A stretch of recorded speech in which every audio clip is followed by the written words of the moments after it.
Hello, everybody. Welcome to Political Vigilante. My name is Graham Elwood. Progressive Comedy Tour. We're coming in March. Guess where we're going? Gulf States. We're going to Lafayette, Louisiana.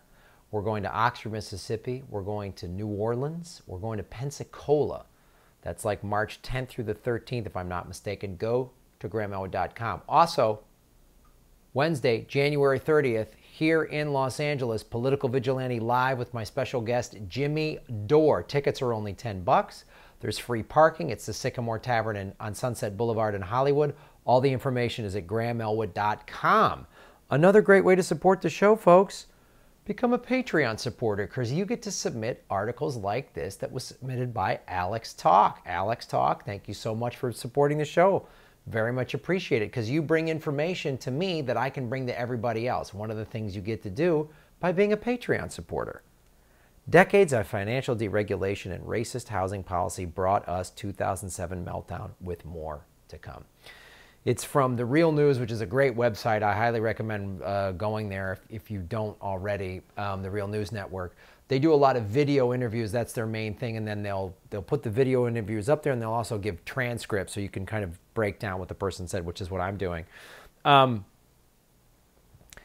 what this article goes all the way back to Carter, deregulating stuff and how it's been, a lot of racist policy. And I'm going to get into it, but of course we learned after the 2008 meltdown that they were predatory lending for primarily Black and Latino people.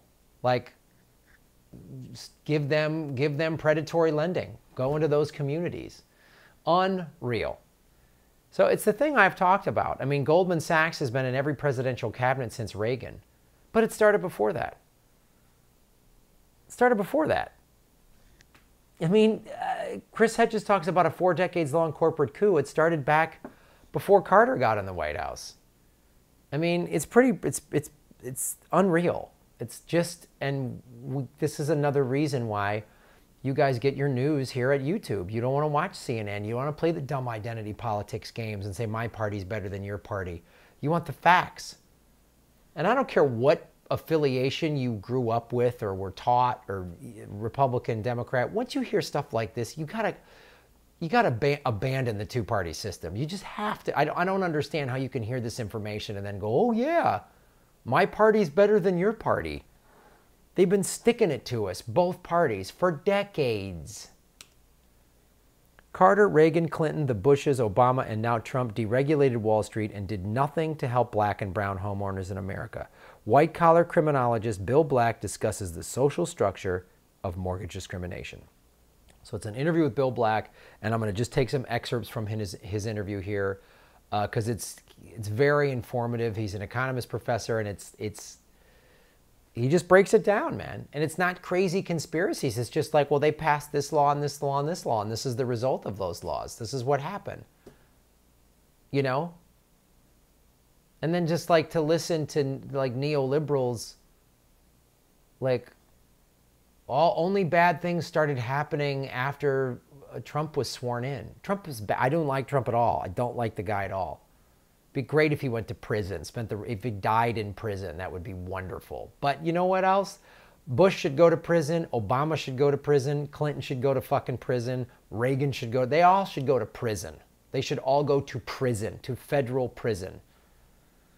Reagan, I know, and Bush Sr. are not alive anymore, but you get my point. It goes back actually all the way to Carter. Interest rates reached an all-time peaks in sharp rise that began in '79 under Jimmy Carter, and the response was to pass a law that allowed the removal of interest rate controls on banks and other financial institutions. In the old days, it had been the ballpark of 18%. I did not know that. Thank you, Alex Talk, Patreon supporter, for letting me know this, because now we all know this. Carter, there's a lot about Carter I liked, and I want to look back and say, oh, he's a pretty honest, noble guy, and I believe he probably was, but he was still a part of the American empire. We talked to Samira Khan about how Zbigniew Brzezinski armed the Mujahideen before the Russia invaded Afghanistan. Here's what happened with the deregulation of those interest rates. It did two critical things. One, it allowed financial institutions to grow at extraordinary levels.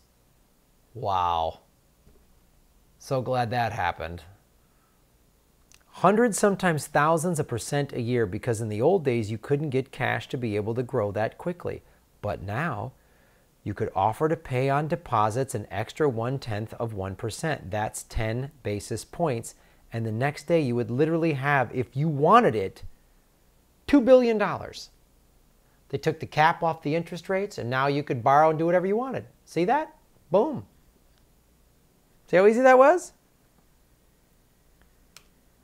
By removing interest rate caps, you allowed that massive growth, but you also allowed predation against the most vulnerable folks. The savings and loan crisis, this has happened in the 80s, made infamous by the most notorious fraud, Charles Keating, where they deliberately preded against widows, consciously targeted retirement communities, and had internal memos that said, and I quote, "Remember, the weak, the meek, and the ignorant are the natural targets for all of this." So I'm sorry if when I call out Kamala Harris on Twitter for her bullshit, oh, we got $20 billion to fight for homeowners, I don't want to hear it. And when people defend people like her, do not, and then some people tweeted, a bunch of people liked and retweeted, it was awesome, like hundreds, even thousands of people, it's been fantastic. But then there's always, well, why did you sign a mortgage for a house you couldn't afford, Graham? Because I was talking about losing my own home. I didn't sign a mortgage for a house I couldn't afford. I bought one house that appreciated in value, so I did the thing everybody told me to do. Financial experts, my accountant, mortgage lenders. Take all this equity you have in your first house, sell that, and then buy a nicer, more expensive house in a better neighborhood. In a neighborhood that will retain its value if a recession hits, I was told in 2003. I did that. I got an interest-only loan that made the mortgage payment only a couple $100 more than what I was paying. Bam, I could afford it. I was working at the time. I was doing TV shows. It was great. The recession hit. First there was a strike. Then the writer strike, so they stopped making anything with union writers. Went for reality TV shows, which I don't like reality TV for this very reason, because there's no union workers in reality TV. There's no union writers. There's no union actors. It's all non-union. That's what reality TV is. It's non-union. It's a way to union bust. So then when the recession, so I had a hard time getting work. And then when the recession hit, companies like going into around Christmas time, they do Christmas parties and they hire comedians. And in one night you can make what you could make in a week or even a month, depending on the company. Sometimes they pay you a lot of money to just tell jokes for an hour at a company party, at an office. It's a big corporation. That all went away after the recession. I've told my story before. Anyway, don't ever let anybody defend the banking system. And you hear about it in there. It's part of the tactic of, if you read the full article, of how do we turn victims into the creators of the problem. How do we blame victims? That's a big thing we do in America. We blame victims. Why didn't you sign that loan? Is right up there with, that girl shouldn't have been wearing that tight skirt. She shouldn't have been drunk. It's that same bullshit victim shaming. It is the same thing. They set this up legally. And look, find the weak, the meek, and the ignorant. Just sign it. Oh, are you sure? Yeah.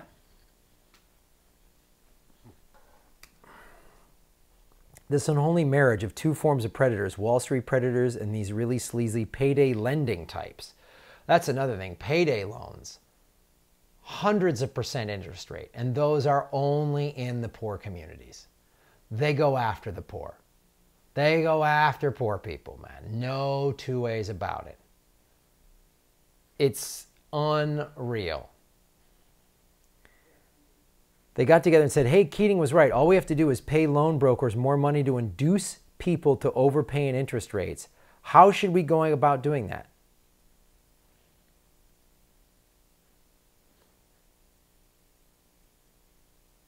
Carter passed that legislation. Then Reagan said, we got to do stuff. And then Bill Clinton, there's a clip, if you watch the Real News thing, Bill Clinton saying, you know, just why he's justifying turning over Glass-Steagall. And it sounds very, very intelligent and very informed and very Bill Clinton-y.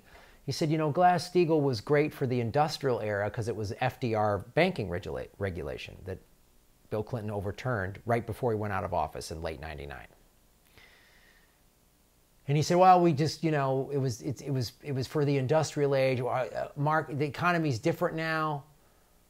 Everyone isn't working in factories and stuff like that. So we have a digital economy. We have the internet. We got all this stuff. So we just need Glass-Steagall was, no, Bill. All Glass-Steagall did was help keep banks from, because banks are evil.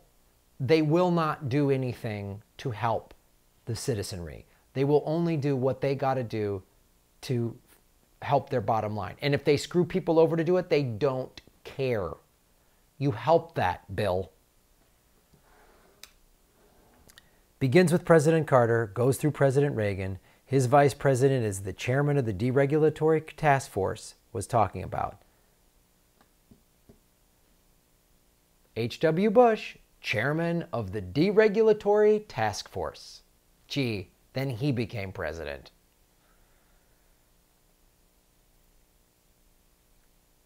That they were just the start of the efforts getting things wrong in the Garn Street Germain Act, which kicked off the savings and loan debacle's second phase, the vastly more expensive fraudulent phase, and then was continued under Bill Clinton, who had the same fundamental policy. And then the second George Bush continued it, and so you had 20 years of essentially an assault on regulation.